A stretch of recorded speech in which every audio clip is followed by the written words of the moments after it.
이제 와서 뭘 배우냐고요? 안 배우면 지금처럼 사는 겁니다. 노년의 자기계발은 취미가 아닙니다. 시간이 남아서 하는 일도 아닙니다. 오히려 삶이 무너지지 않게 붙잡아주는 기술에 가깝습니다. 사람은 나이가 들수록 가장 두려워지는 것은 세상과의 연결도 조금씩 약해진다는 사실입니다. 왜 노년에도 왜 자기계발이 필요한지, 그리고 실제로 무엇부터 시작하면 좋은지 말씀드리려고 합니다. 방법은 의외로 어렵지 않습니다. 하지만 그 이야기는 조금 뒤에 드리겠습니다. 먼저 왜 이 이야기가 중요한지부터 함께 생각해 보겠습니다. 많은 분들이 이렇게 말씀하십니다. 이 나이에 뭘 더 배워? 이제는 그냥 편하게 살면 되지. 물론 맞는 말처럼 들립니다. 정말 그럴까요? 노년의 삶이 힘들어지는 이유는 단지 나이가 들어서만은 아닙니다. 하루가 단조로워지고 사람 만날 일이 줄고 새로운 일을 시작할 마음도 줄어들기 때문입니다. 처음에는 편해 보입니다. 그런데 시간이 지나면 그 편함이 점점 무기력으로 바뀝니다. 오늘도 비슷하고 내일도 비슷하고 나 자신도 점점 작아지는 느낌이 듭니다.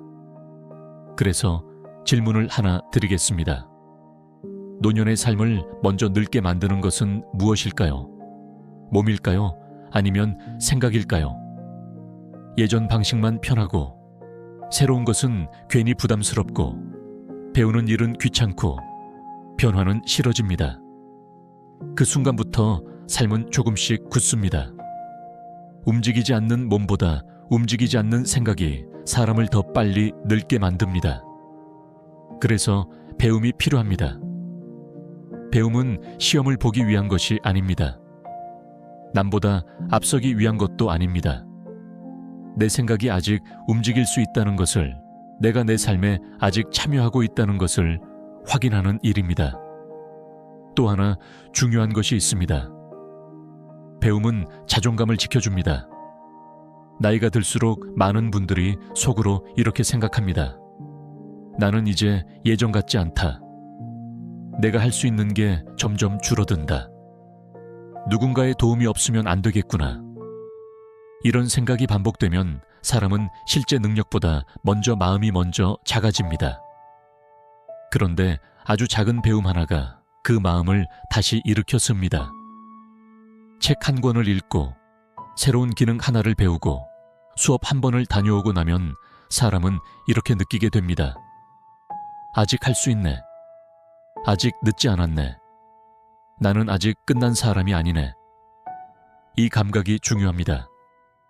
노년의 자기계발은 대단한 성취보다 먼저 내 안의 가능성을 다시 느끼게 해주는 일입니다. 그리고 배움은 삶의 자율성도 지켜줍니다. 요즘 세상은 가만히 있어도 자꾸 바뀝니다. 병원 예약도 바뀌고, 은행 일도 바뀌고, 휴대폰도 바뀌고, 공공서비스를 이용하는 방법도 계속 달라집니다. 이때 배우는 일을 멈추면 내 삶의 중요한 결정들을 조금씩 남에게 맡기게 됩니다. 내가 몰라서 부탁하고, 내가 어려워서 미루고, 내가 겁이 나서 포기하게 됩니다. 노년의 자기계발은 성공을 위한 것이 아닙니다. 내 삶의 결정권을 끝까지 내 손에 쥐고 있기 위한 것입니다. 그렇다면 이제 중요한 질문이 남습니다. 도대체 무엇부터 시작해야 할까요? 많은 분들이 처음부터 너무 크게 생각합니다. 영어를 배워야 하나, 자격증을 따야 하나, 운동을 얼마나 해야 하나, 계획을 거창하게 세웁니다. 그런데 그렇게 시작하면 대부분 오래가지 않습니다. 노년의 자기계발은 큰 결심으로 시작하는 것이 아닙니다. 작고 쉬운 행동으로 시작해야 합니다. 그래야 부담이 적고, 그래야 계속할 수 있습니다. 첫 번째 방법은 공공도서관 회원증을 만드는 것입니다. 아주 단순한 일 같지만 의미는 결코 작지 않습니다. 도서관은 책만 빌리는 곳이 아닙니다. 강연도 있고, 작은 모임도 있고, 스마트폰 교육도 있고, 조용히 앉아있을 자리도 있습니다. 무엇보다 좋습니다. 돈이 많이 들지 않습니다. 혼자서도 갈 수 있습니다. 내 속도대로 시작할 수 있습니다. 도서관 회원증 하나를 만들면 집 안에만 머물던 시간이 바깥과 다시 연결되기 시작합니다. 배움의 문턱이 낮아지고 내 일상에 작은 바람이 들어옵니다.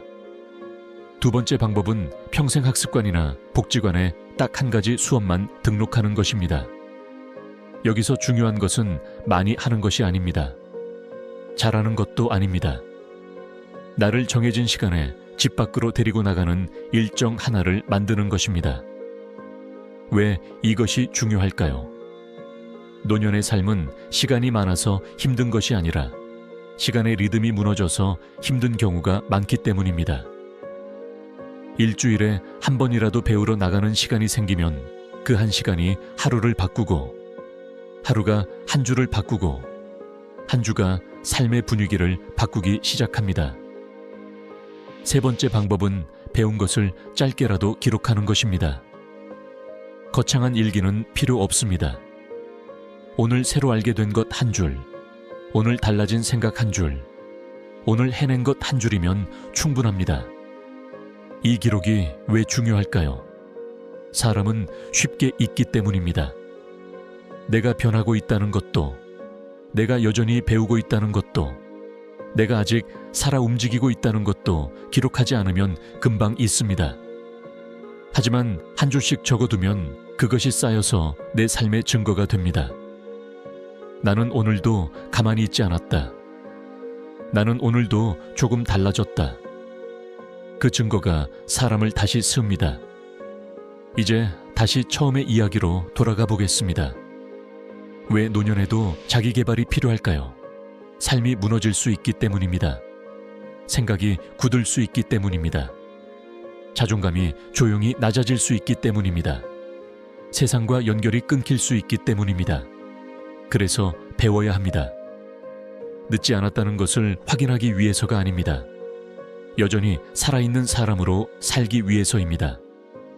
젊은 시절의 열정과 능력, 그리고 자존감을 너무 빨리 놓아버리지 마십시오.